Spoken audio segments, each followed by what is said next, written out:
I'd like to introduce Howie from Spector Textile Products. The reason why I'm having him on the podcast is we love his product. So we're using his product at Super Suds at our family's laundromat. And something that just really stands out is the touch and the feel. You just know it's quality. And it's all made in America. So I'm excited to introduce Howie. And yeah, if you could let us know just about your company background and even how you got into the laundry business. Sure, thanks, Matt. It's great to be with you today, and I want to let you know that we're still glowing in the bask of the warmth of the Curbside conference, the inaugural event. We really met a lot of really interesting people there, as well as learned a lot on content from the speakers, which were, just a smorgasbord of people coming at this industry at a variety of different places. So kudos to you and your team on that, and thank you for having us as a vendor. Spector Textile Products, a family-owned company located in Lawrence, Massachusetts. We're about 28 miles north of Boston. We've been in business since 1937. It's a family-owned company.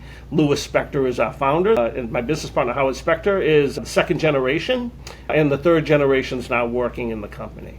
We're a textile cut and sew operation, so we manufacture products in a variety of different industries, including linen and laundry with industrial accounts like Cintas, Universe, and others, as well as to dry cleaners and laundromats throughout the United States. In our manufacturing facility, which by the way is 100% solar powered.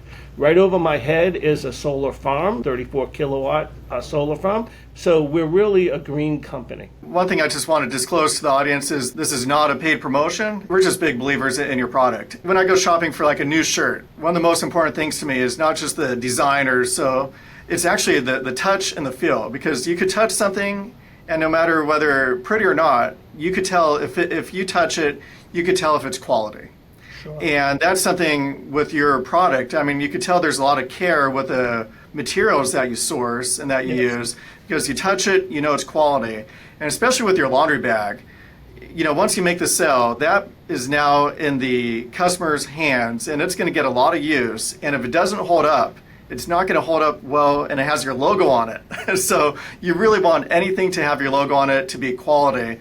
I'm curious how you find these great materials. Yeah, let me speak to that. By the way, I should be having you on my podcast because that's a great commercial for our company. But let me tell you what the difference is. And we put a lot of time and effort into designing products, sourcing products that are USA made. One of the value differences that our customers recognize and appreciate is that when they get a product from us, it's sewn with a higher quality thread. It's sewn with a first quality fabric.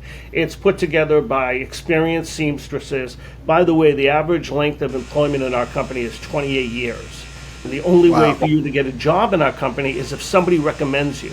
So we have a very close-knit group of people who are highly trained seamstresses as well as others. And we have all of the technological advances that help us put out a good product.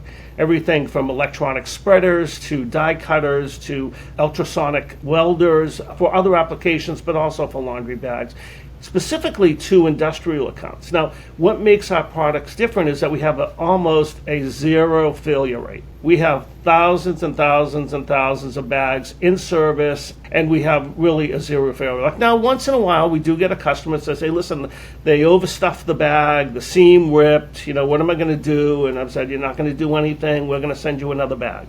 So we always stand by our products 100% guarantee.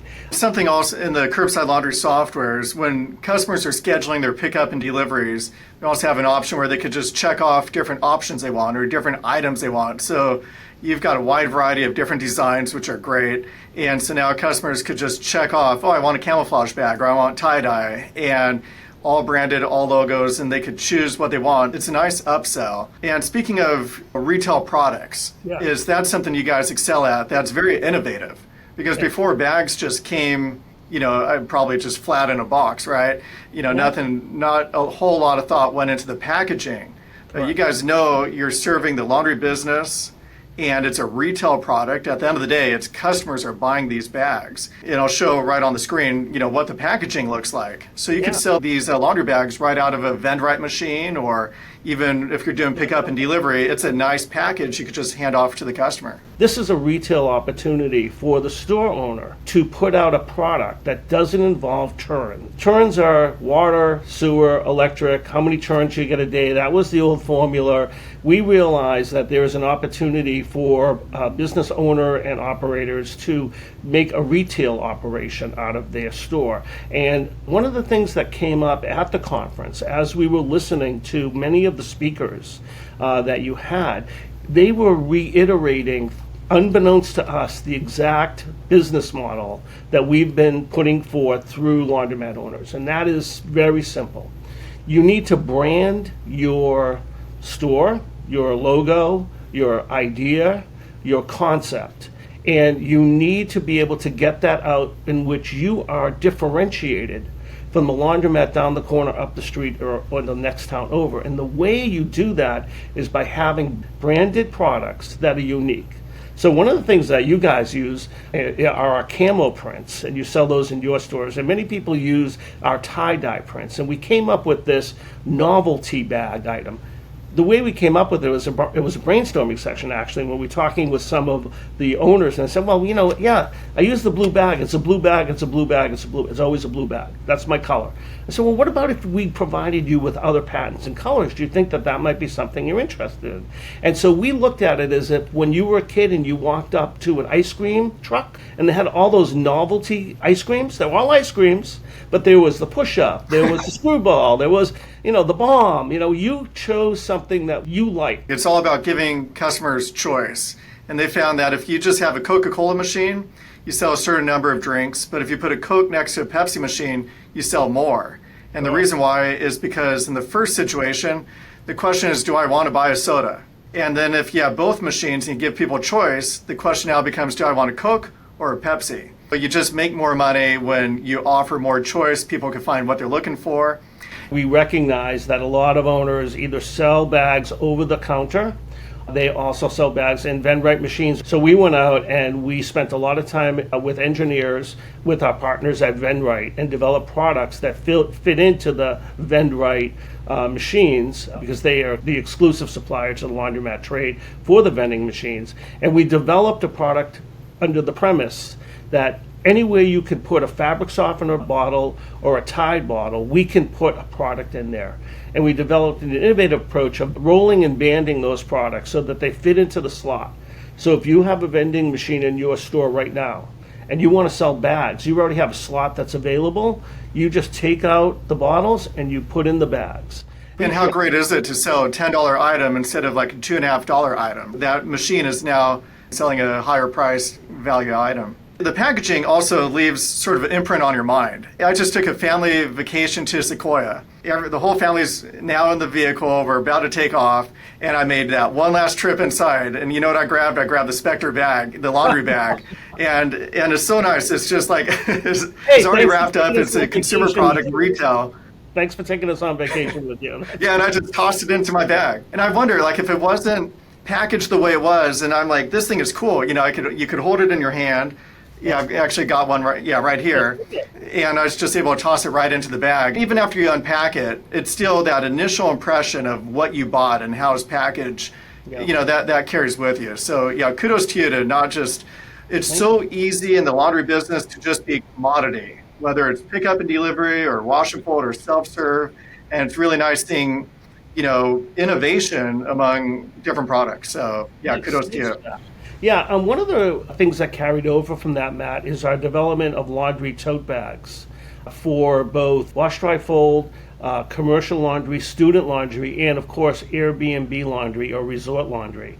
And our laundry tote bags are designed in a variety of different configurations. We're able to design bags that have different openings depending on what's going to work. Remember, a laundry bag is ubiquitous, right? It's not a laundry basket. It's a laundry bag.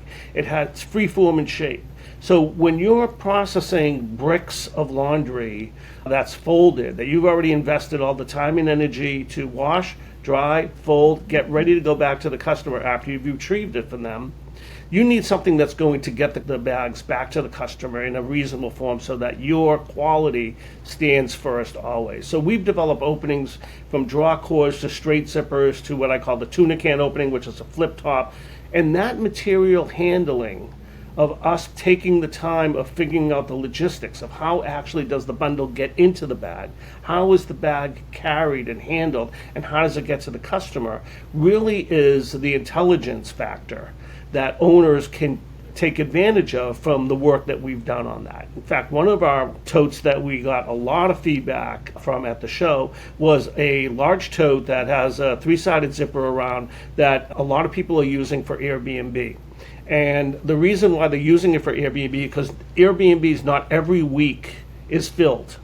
So sometimes the laundry stays there, the sheets, the towels, the comforters, whatever they're supplying, it stays there. Well, if it's staying on a shelf and you haven't rented your property in a couple of weeks, well, now it's not that fresh and clean towel anymore, right? Because it's sitting on the shelf.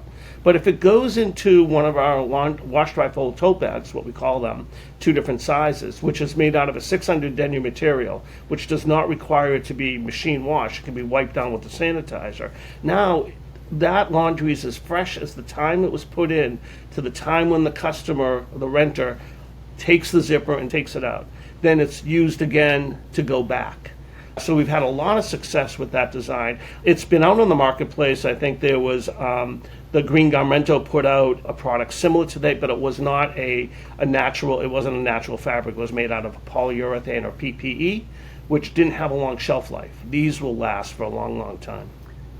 I watch Shark Tank and I'll see Mr. Money will always say, move it to China, you'll make more profit. And you can lower your price and make more profit. And I was just curious as far as why build in America? I mean, why is that important to you?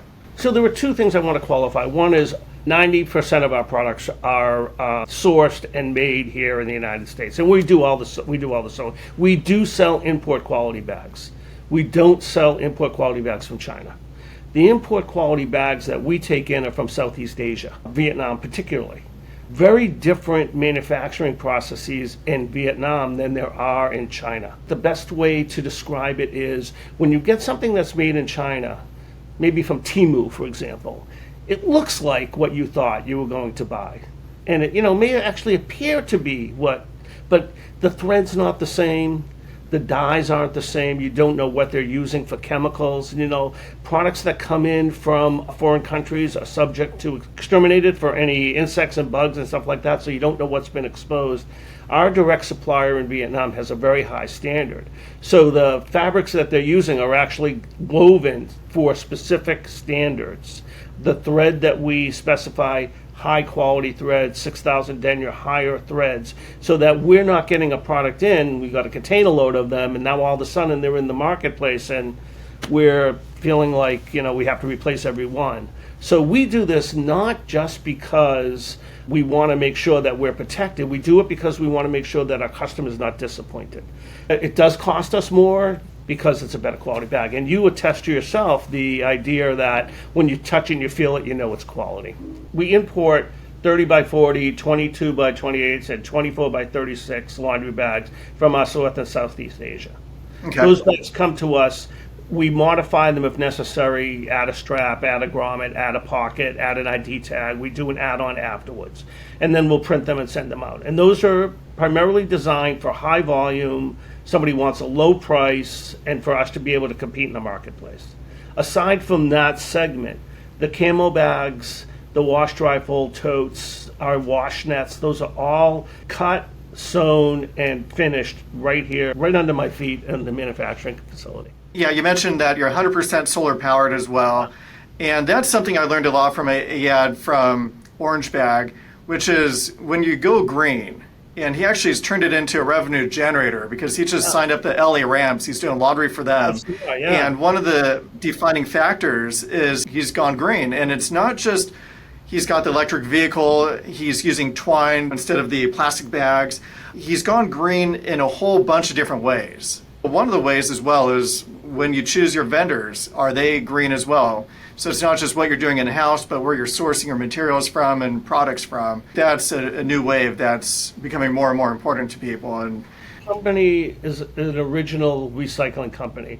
Back in the 30s and 40s, Howard's father, Lewis, would go into the mills, as I mentioned, in Lawrence and all up and down this river valley here called the Merrimack Valley, and he would take out scraps of woolen pieces, and he would bring them back and he would sort them and grade them, and he would sell them off to other companies for buffing pads, for wiping cloths. So for us, it's not a fad. It's how we have been able to grow Spector Textiles into one of the predominant textile manufacturers in the United States, because we're really core to that mission of reuse, recycle.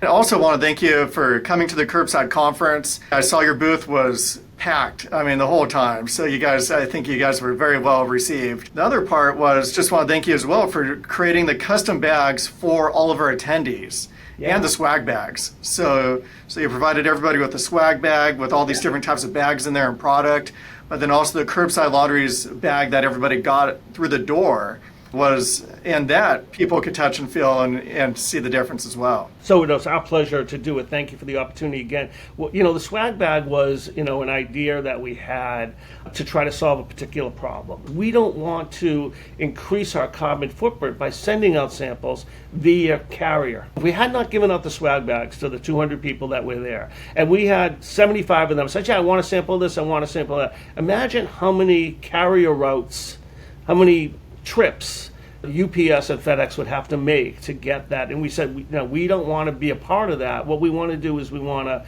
give people something so they can take it back and review it with their team, use it, actually open it up, take a look at it, see how it's made.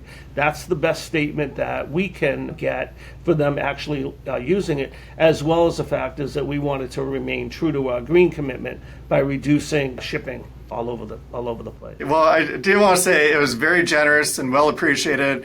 I think our business is going in two different directions. Mm-hmm. One is low price commodity, and you get what you pay for, and one side is quality. And you can't be quality if you have a chink in your armor. If you're promoting yourself as a quality service and you hand somebody a non-quality bag, that's inconsistent with the brand. And it's really hard to get your reputation back. So I just want to thank you. I mean, we're proud to be using Spector bags at Supersets. Thank you. Again, yeah. No money changed hands. This is just, we love your product, and thank you for what you do for the industry. You're welcome so much. Thank you for having me. I just want to put a plug in, and I want to talk a little bit about how we as a manufacturer in the industry have a responsibility to give back. It's not just about getting new business. It's not just about making new relationships. It's not just about growing our bottom line. We have been involved in the Coin Laundry Association, Laundry Cares Foundation, since it started having its free laundry days. And you may be aware that you can't go to a free laundry day without getting a laundry bag. And so we were originally approached to say, can you make tote bags for the kids to take their books home? And we said, well, yeah, we can make tote bags for that. But what about a laundry bag? Everybody needs a laundry bag on laundry day, quoting Howard. And so we, through our Laundry Cares, have produced, printed, and distributed tens of thousands. I think we're probably up over 200,000 bags over the last several years, and that we have donated so that the people who go to Free Laundry Day, and if you've ever been to one, I certainly recommend that you go and volunteer and do so, because the reward that you get from seeing people who feel totally grateful for the fact that somebody's providing them with that 1 week, that $25 to $35 that they're not spending at the laundromat, that they can buy something for their kid or put towards their expenses. And Lord knows everything is so expensive, and people are living on the edge. A lot of people are living on the edge. And we're fortunate to be able to do it, and we're happy to. So if you're interested, contact Dan Nauman or Brian Grell at the Laundry Cares. Tell them that Howie Flagler recommended that you call. If you own a laundromat and you're interested, they'd be happy to set up a free laundry day. You'll thank me and you'll thank yourself for doing it. Yeah, I've been to one in San Diego, and it's a scene. It's just lines packed out through the door. It's newsworthy, so a lot of times the news stations are covering it. You get press releases, and you're helping out the community. And you're right, the people are so appreciative because it's taken a burden off them, especially if you're for a grand opening or if you after a remodel and you want to get a lot of people through there. great way to get exposure and help the community at the same time. Absolutely. We are so happy to be involved in that. It's all part of our core mission to be part of a community. And when you're part of a community, there's got to be give and take. And locally, homeless shelters, whenever there's a disaster, people are forced out of their house for a fire, we will send them laundry bags. We will go to the local laundromat, take our truck over and say, just load it up. We'll take care of your laundry. We'll bring it back. It's important because, here from the grace of God, we have to take care of each other. And I really do want people to understand that that's part of our core mission and why we are successful, I believe, in a lot of ways, is because we're trying to think beyond ourselves and more about what we can do to either elevate the industry, bring new products and services that help people do what they do better. You guys have done a great job, and we saw it firsthand where you guys volunteered to help us out with our bags and just did a great job and helped out all of our customers, and you're helping out with laundry care. So, it's great doing business with a company like with yours. Yeah, I just want to thank you for being on the podcast. The more people know about Spector laundry bags, the better, because I think you guys offer a great product. If anybody has any questions or follow-up and they want to speak to me personally, I'm sure that you'll include my contact information. We'd be happy to share our industry knowledge with anybody who has questions. There's no obligation to buy. Again, our job is to bring product solutions to the industry, and so our expertise, our intelligence, and our designs are open, and hopefully people can take advantage of them and benefit. So thank you very much for having me. It's been a pleasure seeing you again, Matt. If you'd like to learn more about Spector and the bags they provide, go to spectortextile.com. And if you'd like to learn more about the Curbside Laundry's wash and fold and pickup and delivery solution, the same solution that's helped nearly 1,000 laundromats and laundry services just crush it across America, go to curbsidelaundries.com.